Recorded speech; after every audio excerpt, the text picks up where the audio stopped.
الرحيم. ألف لام را، تلك آيات الكتاب المبين. إنا أنزلناه قرآنا عربيا لعلكم تعقلون. نحن نقص عليك أحسن القصص بما أوحينا إليك هذا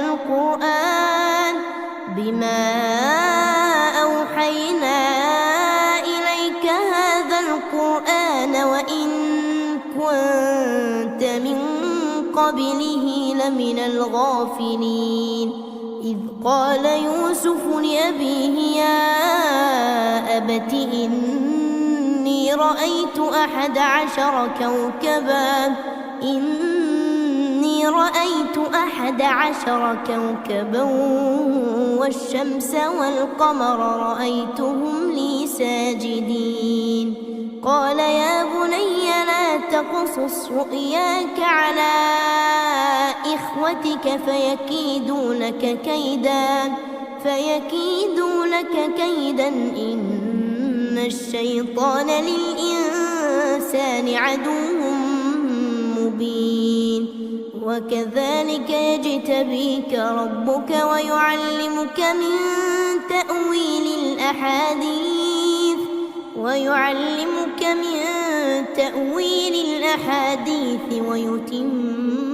نعمته عليك وعلى آل يعقوب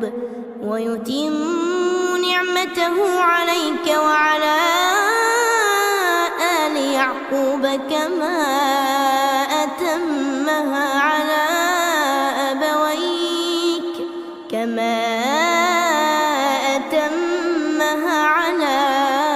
أبويك من قبل إبراهيم وإسحاق إن ربك عليم حكيم.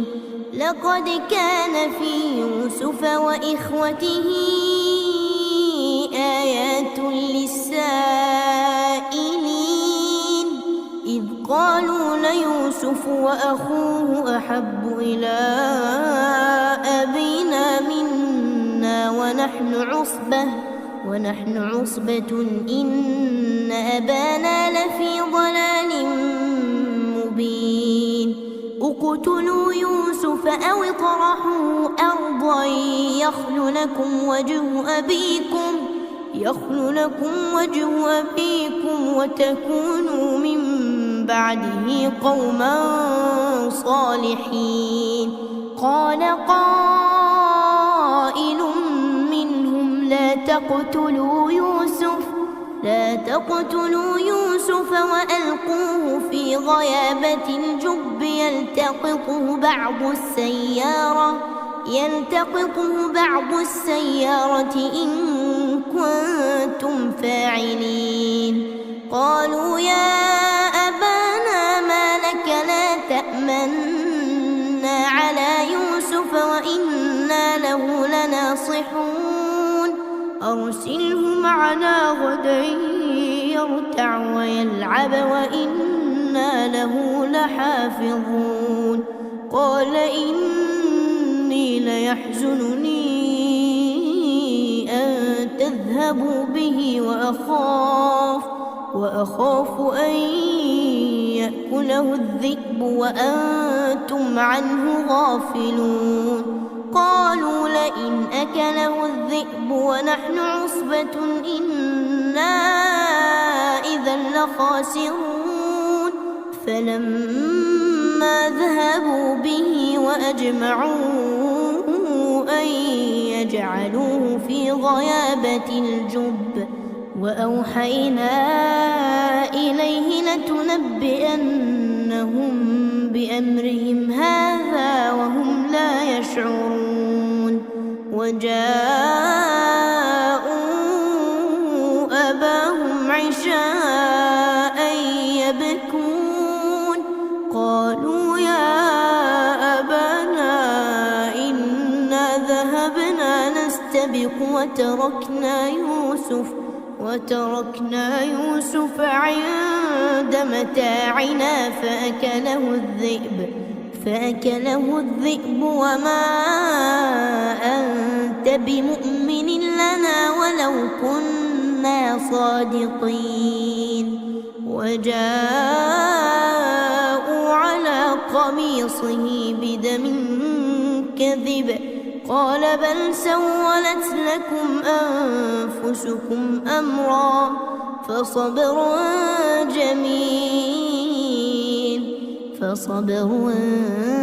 جميل والله المستعان على ما تصفون.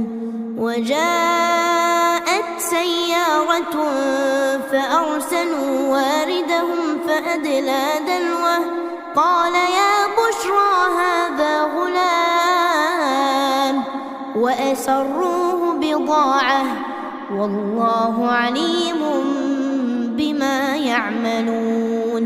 وشروه بثمن بخس دراهم معدودة وكانوا فيه من الزاهدين. وقال الذي اشتراه من مصر لامرأته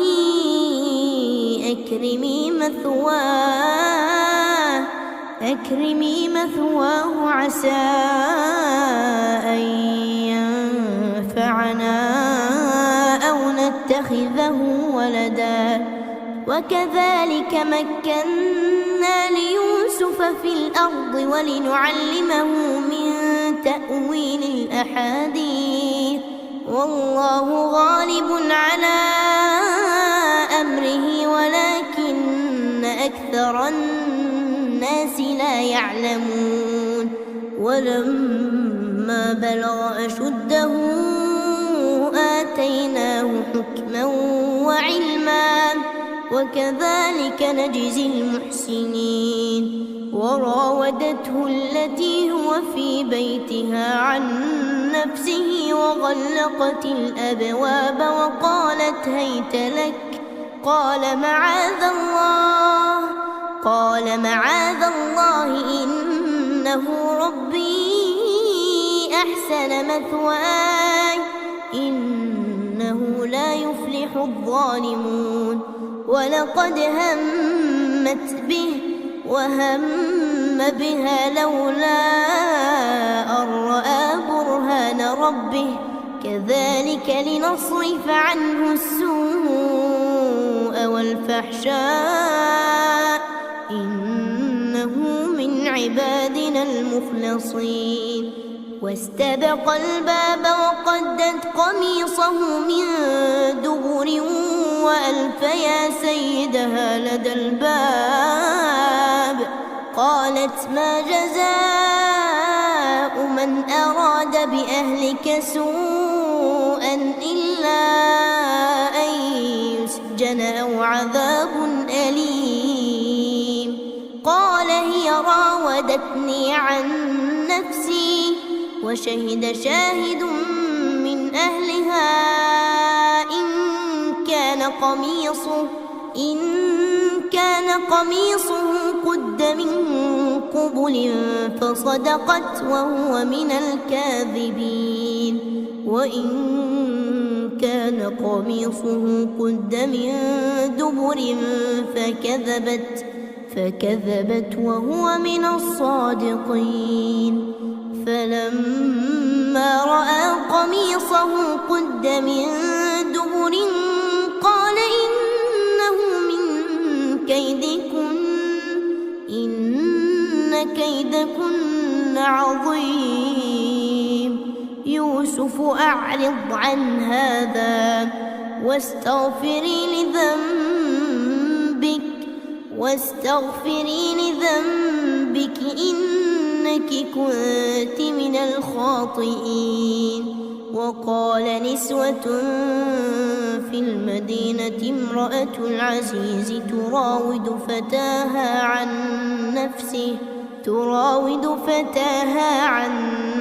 نفسه قد شغفها حبا إنا لنراها في ضلال مبين. فلما سمعت بمكرهن أرسلت إليهن وأعتدت لهن متكئا وآتت كل واحدة منهن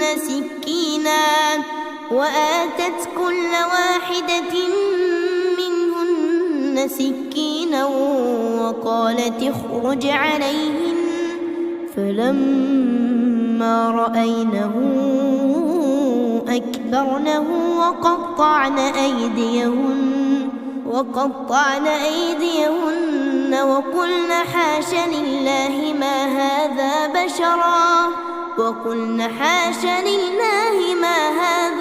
بشرا إن هذا إلا ملك كريم. قالت فذلكن الذي لمتنني فيه ولقد راودته عن نفسه فاستعصم ولئن لم يفعل ما آمره ليسجنن وليكون من الصاغرين. قال رب السجن أحب إلي مما يدعونني إليه وإلا تصرف عني كيدهن أصب إليهن وأكن من الجاهلين. فاستجاب له ربه فصرف عنه كيدهن إنه هو السميع العليم.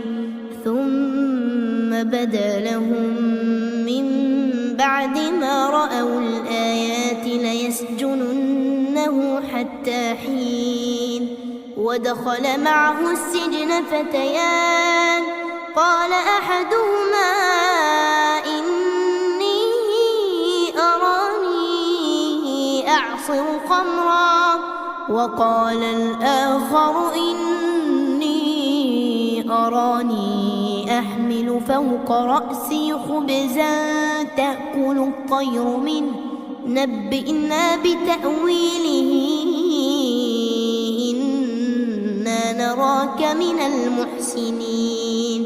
قال لا يأتيكما طعام ترزقانه إلا نبأتكما بتأويله قبل أن يأتيكما ذلكما مما علمني ربي إني تركت ملة قوم لا يؤمنون بالله وهم بالآخرة هم كافرون.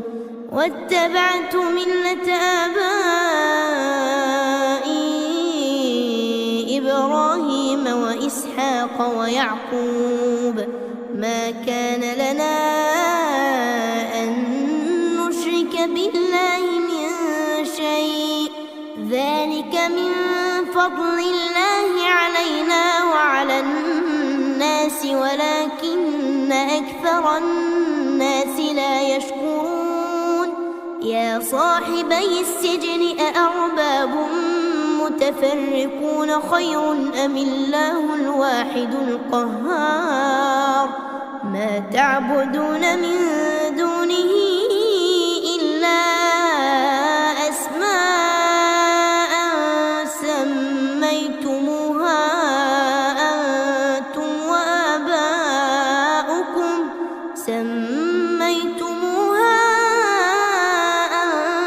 وآباؤكم ما أنزل الله بها من سلطان إن الحكم إلا لله أمر ألا تعبدوا إلا إياه ذلك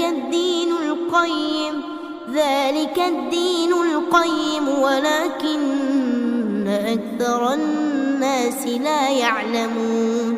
يا صاحبي السجن أما أحدكما فيسقي ربه خمرا وأما الآخر فيصلب فتأكل الطير من رأسه قضي الأمر الذي فيه تستفتيان وقال للذي ظن أنه ناج منهما اذكرني عند ربك فأنساه الشيطان ذكر ربه فلبث في السجن 9 سنين وقال الملك إني أرى 7 بقرات سمان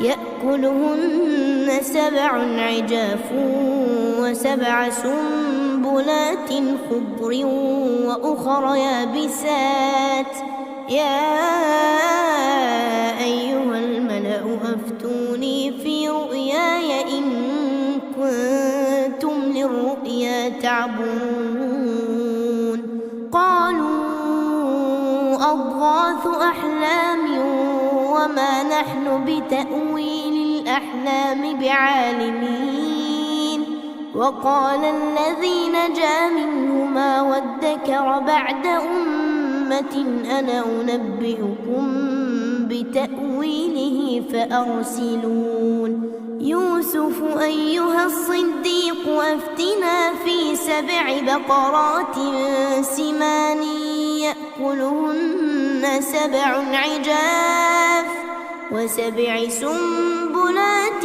خضر وأخر يابسات لعلي أرجع إلى الناس لعلهم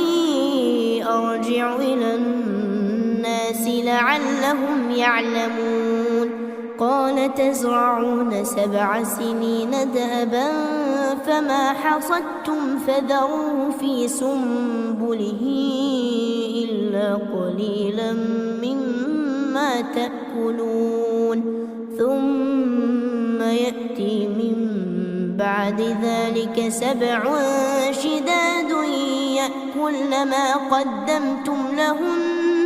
يأكلن ما قدمتم لهن إلا قليلا مما تحصنون ثم يأتي من بعد ذلك عام فيه يغاث الناس وفيه يعصرون وقال الملك ائتوني به فلما جاءه الرسول قال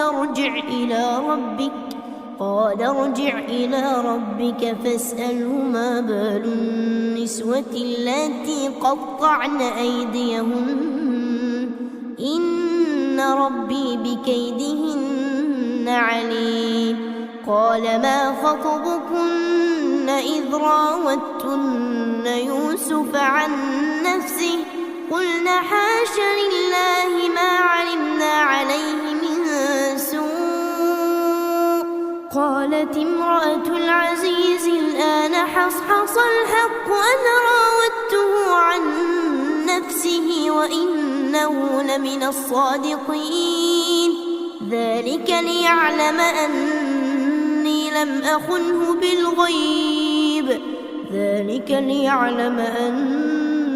لم أخنه بالغيب وأن الله لا يهدي كيد الخائنين وما أبرئ نفسي إن النفس لأمارة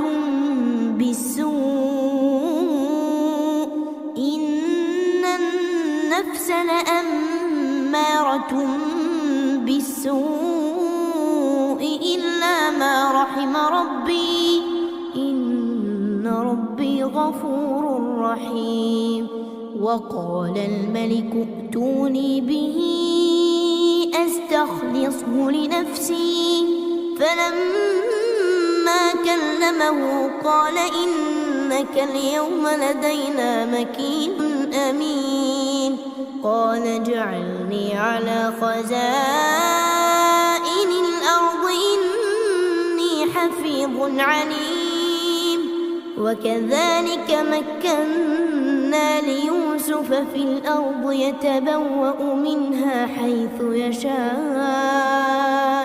نصيب برحمتنا من نشاء ولا نضيع أجر المحسنين ولأجر الآخرة خير للذين آمنوا وكانوا يتقون وجاء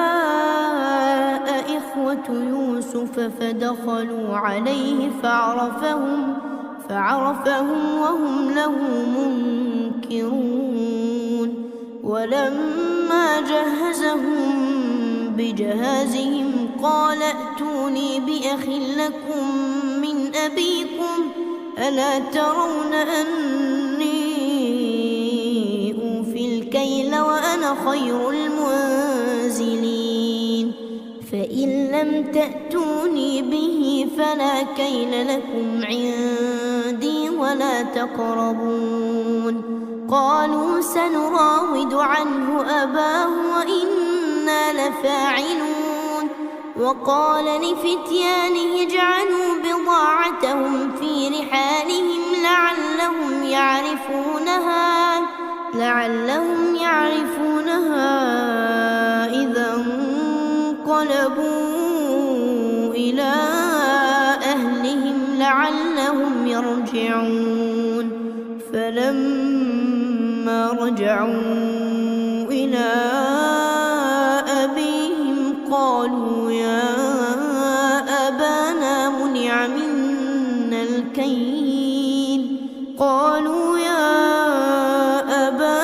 منع منا الكيل فأرسل معنا أخانا نكتل وإنا له لحافظون قال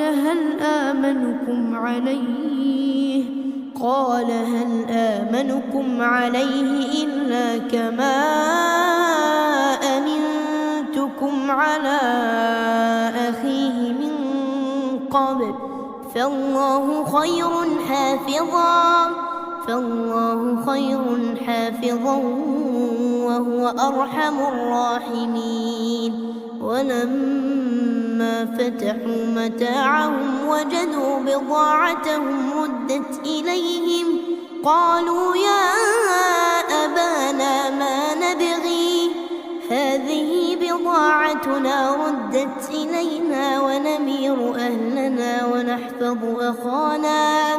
ونحفظ أخانا ونزداد كيل بعير ذلك كيل يسير قال لن أرسله معكم حتى تؤتون موثقا من الله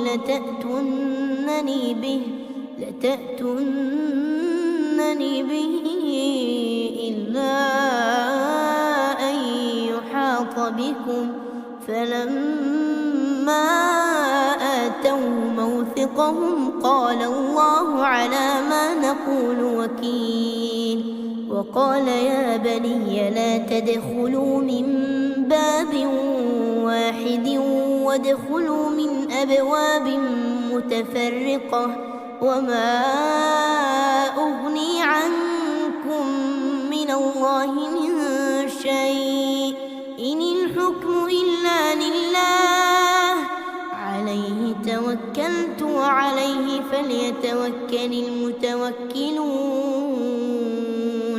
ولما دخلوا من حيث أمرهم أبوهم ما كان يغني عنهم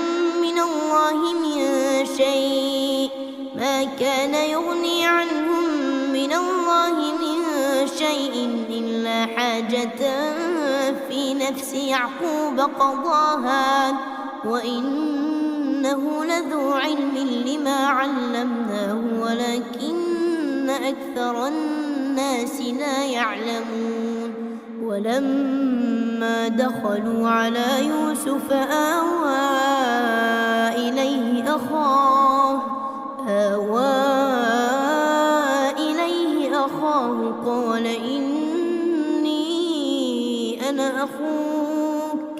قال إني أنا أخوك فلا تبتئس بما كانوا يعملون فلما جهزهم بجهازهم جعل السقاية في رحل أخيه ثم أذن مؤذن أيتها العير إنكم لسارقون قالوا وأقبلوا عليهم ماذا تفقدون قالوا نفقد صواع الملك ولمن جاء به حمل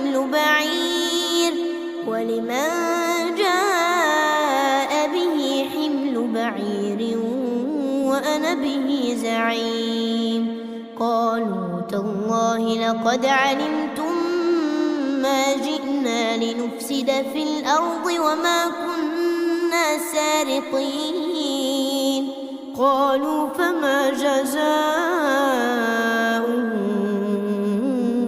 إن كنتم كاذبين قالوا جزاؤه من وجد في رحله فهو جزاؤه كذلك نجزي الظالمين فبدأ بأوعيتهم قبل وعاء أخيه ثم استخرجها من وعاء أخيه كذلك كدنا ليوسف ما كان ليأخذ أخاه في دين الملك إلا أن يشاء الله نرفع درجات من نشاء وفوق كل ذي علم عليم قالوا فقد سرق أخ له من قبل فأسرها يوسف في نفسه ولم يبدها لهم قال أنتم شر مكانا والله أعلم بما تصفون قالوا يا أيها العزيز إن له أبا شيخا كبيرا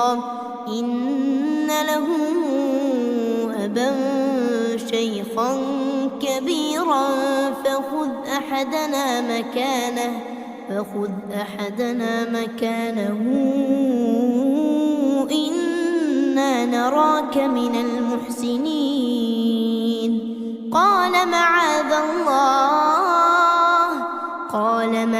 الله أن نأخذ إلا من وجدنا متاعنا عنده إنا إذا لظالمون فلما استيئسوا منه خلصوا نجيا قال كبيرهم ألم تعلموا أن أباكم قد أخذ عليكم موثقا من الله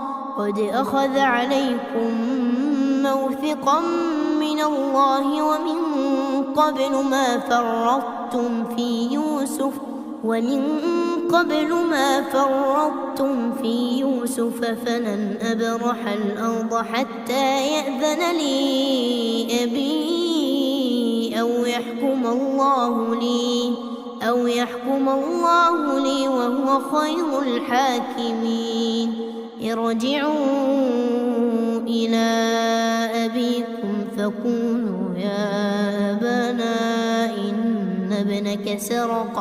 فقولوا يا أبانا إن ابنك سرق وما شهدنا إلا بما علمنا وما كنا للغيب حافظين واسأل القرية التي كنا فيها والعير التي أقبلنا فيها وإنا لصادقون قال بل سولت لكم أنفسكم أمرا فصبر جميل عسى الله أن يأتيني بهم جميعا إنه هو العليم الحكيم. وتولى عنهم وقال يا أسفا على يوسف وابيضت عيناه من الحزن فهو كظيم. قالوا تالله تفتأ تذكر يوسف حتى تكون حرضا أو تكون من الهالكين. قال إنما أشكو بثي وحزني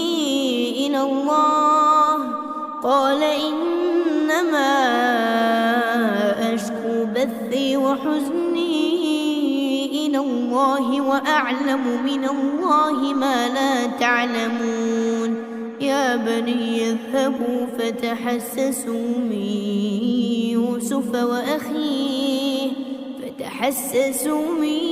يوسف وأخيه ولا تيأسوا من روح الله إنه لا ييأس من روح الله إلا القوم الكافرون. فلما دخلوا عليه قالوا يا أيها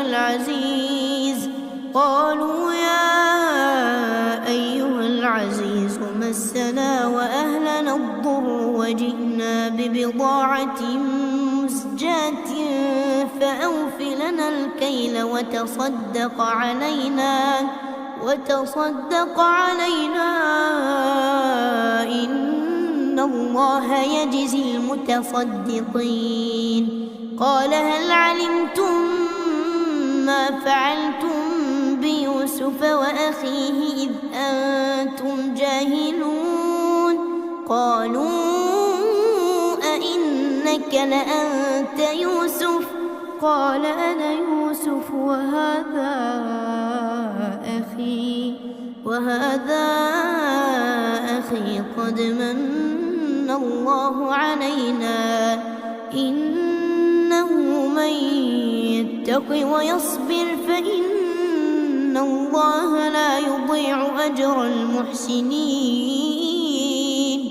قالوا تالله لقد آثرك الله علينا وإن كنا لخاطئين.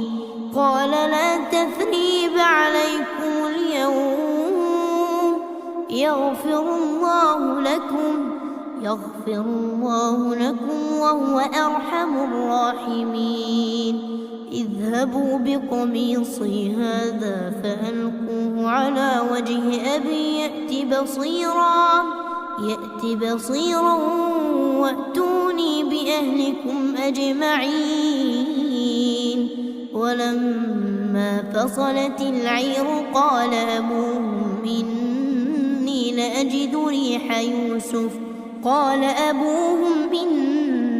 لأجد ريح يوسف لولا أن تفندون.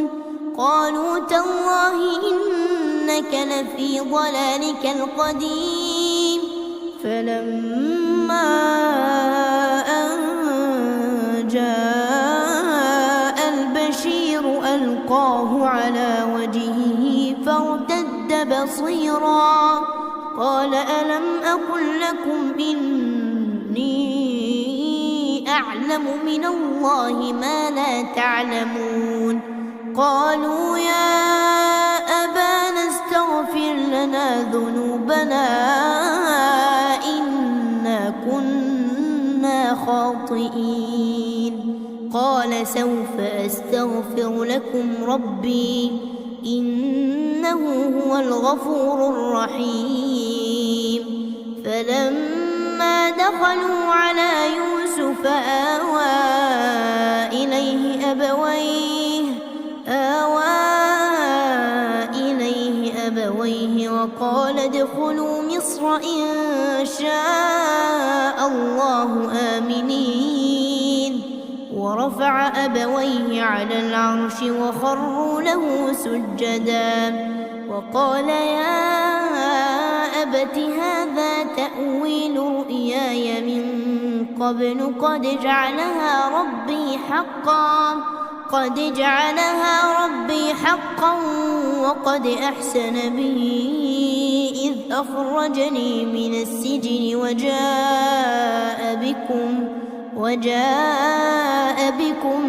من البدو من بعد أن نزغ الشيطان بيني وبين إخوتي إن ربي لطيف لما يشاء إنه هو العليم الحكيم رب قد آتيتني من الملك وعلمتني من تأويل الأحاديث فاطر السماوات والأرض أنت ولي في الدنيا والآخرة توفني مسلما وألحقني بالصالحين ذلك من أنباء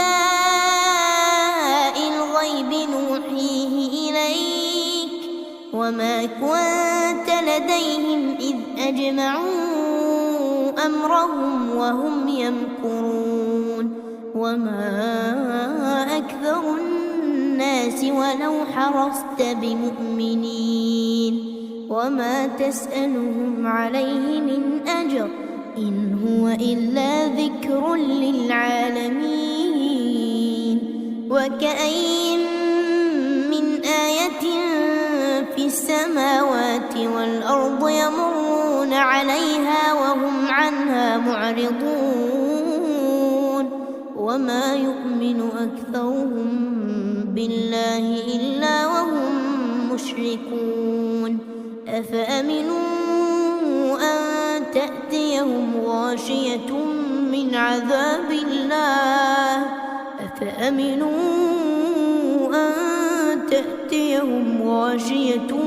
من عذاب الله أو تأتيهم الساعة بغتة وهم لا يشعرون قل هذه سبيلي أدعو إلى الله على بصيرة أنا ومن اتبعني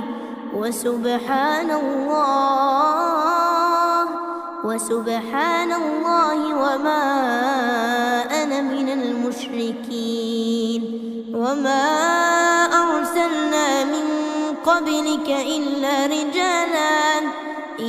رجالا نوحي إليهم من أهل القرى أفلم يسيروا في الأرض فينظروا كيف كان عاقبة الذين من قبلهم ولدار الآخرة خير للذين اتقوا أفلا تعقلون حتى إذا استيأس الرسل وظنوا أنهم قد كذبوا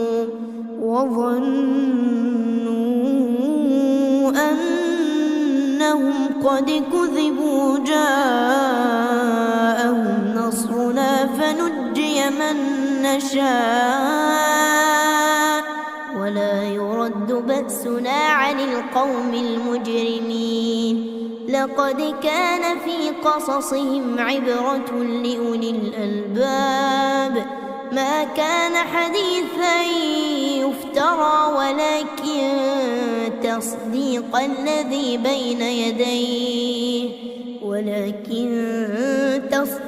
الذي بين يديه وتفصيل كل شيء وهدى ورحمة لقوم يؤمنون